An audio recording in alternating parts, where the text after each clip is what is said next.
We're constantly paying for so-called services that we don't receive. This is wealth redistribution at the grassroots level, redeployment of financial resources, ensuring only hardship for the citizens who just really want to get on with their lives. The Parliament has also ventured into the rights of people to own and retain their property and manage it without government interference. In particular, the laws around, as Peter said, water allocation, natural resource management, the Native Vegetation Act, Development and Planning Act, which are all equally toxic to our food producers as they are to our long-term security, we city dwellers.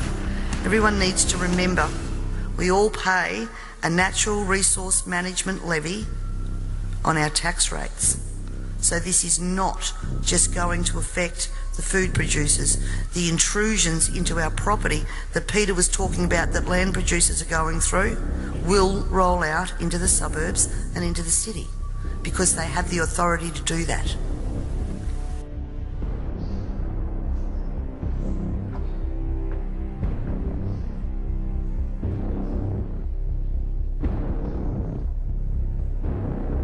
This government has been working overtime to take away our rights to common law through many pieces of legislation. Common law is what guarantees us an ability to correct injustices. This coming year, I promise you, you will also hear debate over a number of pieces of legislation that will further erode our common law rights. And you have to get behind me on this, ladies and gentlemen, to stop this from going through. As Agenda 21 became more and more apparent to me, I began using the line in Parliament that government was now declaring war on its own citizens. And that goes back as far as 2008. This, of course, led me to being labelled a conspiracy theorist. But here we are now, openly talking about Agenda 21 and the ramifications we will see in a short period of time if this is not stopped in its tracks. Up and participate in the democratic process, and to do that you need to understand the parliamentary and political system that you are trying to rein in. In 1972, the Club of Rome published the alarmist Limits to Growth document, warning of worldwide overpopulation, the need for sustainable development. This was the beginning of the slow process of social engineering and programming people to accept that the planet is struggling to sustain life. On the 8th of October 1973, the New York Times reported a quote from Ted Turner, also Club of Rome. The social experiment in China under Chairman Mao's leadership is one of the most important and successful in human history. In 1987, Mikhail Gorbachev, also a member of Club of Rome, said, "We are moving toward a new world order, the world of communism, and we shall never turn off that road."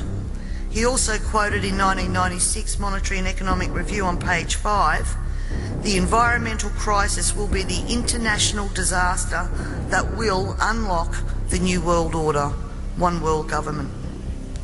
In 1992 came the Earth Summit, which produced the document called the Earth Charter. This document was co-written by Maurice Strong, long-time globalist, elitist, member of Club of Rome, and Mikhail Gorbachev. Both Strong and Gorbachev stated that it was hoped that this document would be adopted as the new 10 Commandments, with environmentalism as the new one world religion.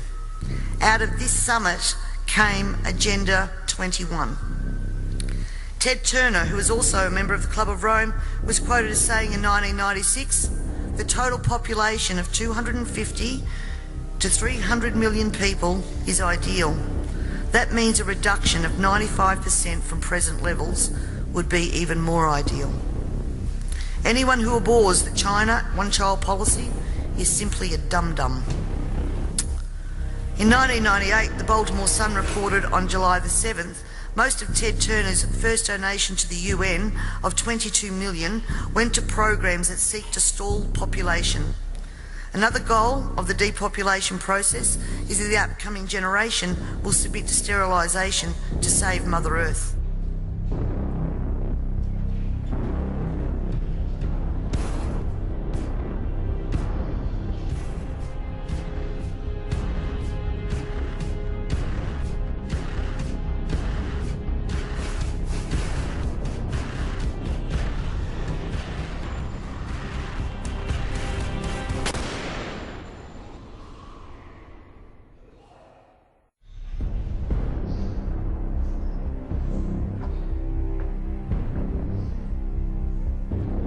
We begin tonight with a tale of two speeches, both from the same man, both from President Obama. One speech that could have been billed as a ballad to the Constitution, a proclamation of American values, a repudiation of the lawless behavior of the last presidential administration, and another speech announcing a radical new claim of presidential power that is not afforded by the Constitution and that has never been attempted in American history, even by George W. Bush and Dick Cheney. Remarkably, President Obama today made both of those speeches simultaneously. Standing inside the National Archives in front of the actual original Constitution, President Obama delivered a blistering critique of the Bush administration, in which he called their actions and their legacy, literally, a mess. Our government made a series of hasty decisions. Poorly planned, haphazard approach. Too often, we set those principles aside as luxuries that we could no longer afford. Our government made decisions based on fear rather than foresight. The decisions that were made over the last 8 years established an ad hoc legal approach for fighting terrorism that was neither effective nor sustainable.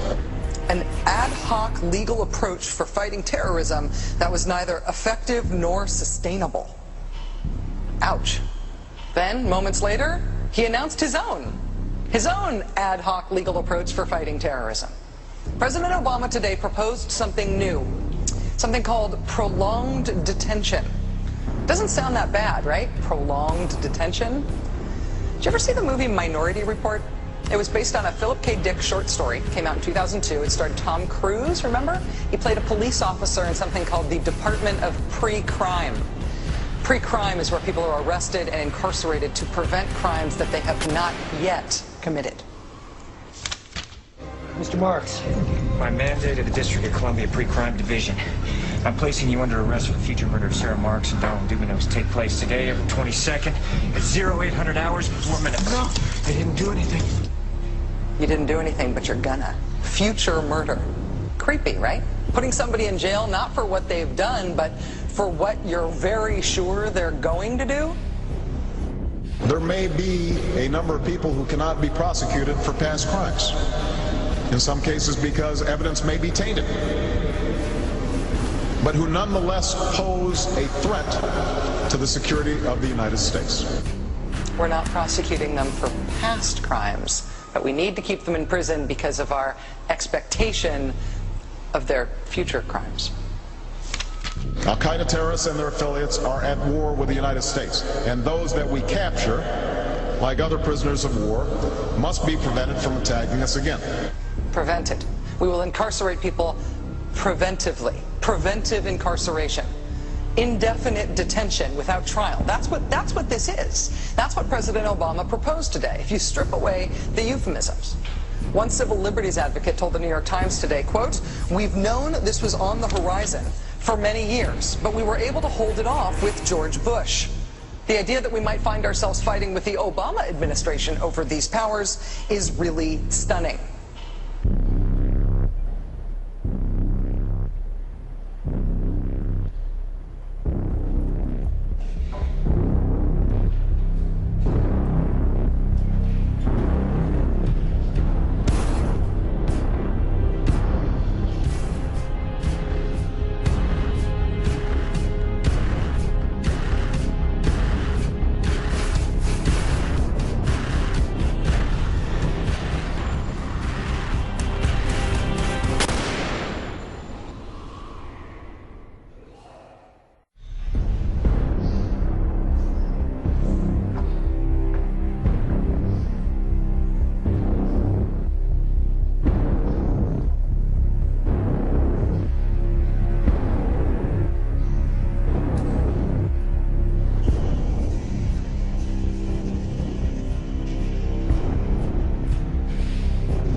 Perhaps the most startling thing that I can share with you is that all of the conspiracy theories that you've ever heard about one world government, about the UN takeover of the world, all of those conspiracies have now been laid to rest.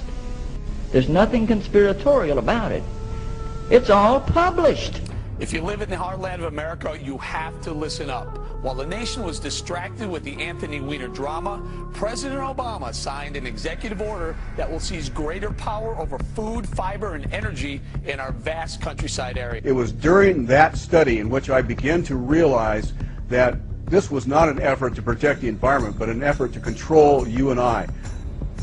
The world is going more and more deeply into a general breakdown crisis, which would probably result in the elimination within a generation or two of 2/3 of the present level of the world's population. Joining me now is radio host Ben Ferguson. Hey Ben, President Reagan, 50 years ago, he started talking about this, and look what we got now. We have a White House Rural Council. Are you nervous about this? Sure, and anybody that's in rural America should be worried about this, because what they're saying is we're going to look at what you're doing in your life, and if we seem that you're not somehow using your land to the advantage of the overall American people, then we may have some quote-unquote maybe strong suggestions for you. I mean, look at the people in Minot, North Dakota, for example, this week, who are having to deal with the government, and guess what? They didn't do it right with the levees there, so even when there's a place with a lot of people, they say, hey, why would I want the government telling me what to do with my farmland? Because that area there is massively involved with farm. What, are they going to walk in with the defense secretary and start telling them where they should farm, how they should farm, and what they should do with their land? I mean, this to me scares me. And then I stumbled on page 993, and friends, if you don't think that's some heavy reading at night. Page 993, after describing these protected areas, sums it all up by saying, the recently published Wildlands Project in the United States is the central theme of protected areas. And on page 15 of the Wildlands Project, Dr. Reed Noss says that we must convert at least 50% of the land area of North America to wilderness, off limits to human beings. Go ahead, Chris Plant, you're up. Well, yeah, who knows how it's going to turn out, but it's good. It's real good. This is another demonstration of this administration's obsessive, compulsive government disorder. They've decided that government needs to seep in, and it's not just, you shouldn't just be worried if you're in the heartland.